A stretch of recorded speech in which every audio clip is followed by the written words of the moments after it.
Connaissez-vous cet artiste qui a boycotté les femmes pendant 28 ans? Il s'agit de cette créatrice au regard très intense, Lilo Zano. À partir de 1971 et jusqu'à sa mort en 1999, elle a choisi de n'interagir avec aucune femme, à l'exception de sa mère.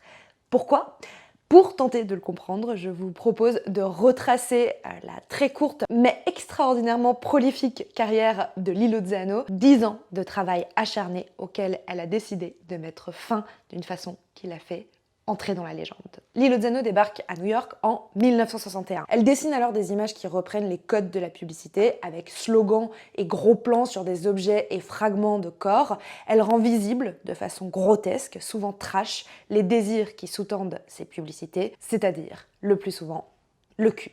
Ces œuvres vont tendre peu à peu vers l'abstraction, mais le double sens de leur titre est souvent révélateur des intentions de l'artiste, par exemple hammer, screw ou ream, ce qui veut dire marteler, scier, fraiser, mais aussi, dans les trois cas, baiser violemment. Cependant, ces peintures que je vous ai montrées ne sont que la partie émergée physique de l'œuvre de Lilo Zano. En effet, elle documente de façon quasi quotidienne, dans des petits carnets comme celui-ci, les performances qu'elle réalise, qui sont en fait des expérimentations qui mêlent de façon toujours plus radicale l'art et la vie. À titre d'exemple, pour la Grass Piece, elle passe presque un mois constamment défoncée au cannabis et elle consigne tout ce qui lui arrive et tout ce qu'elle ressent. Mais à la lecture de ces petits carnets, on comprend également qu'elle sent un piège se refermer sur elle. Ce qu'elle souhaite, en effet, c'est une révolution totale, une révolution de l'art, mais aussi des mœurs, du genre qu'elle veut totalement abolir, mais aussi de l'ordre politique. Elle refuse également progressivement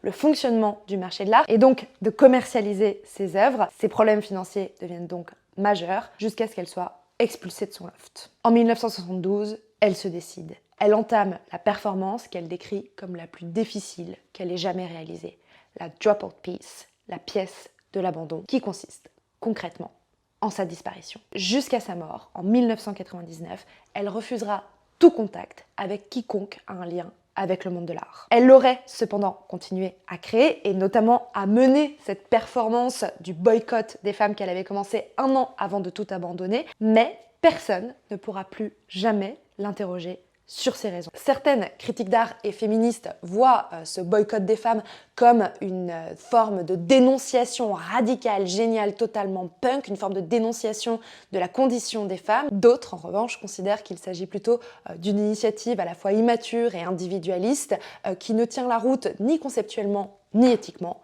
Et je serais curieuse d'avoir votre avis là-dessus.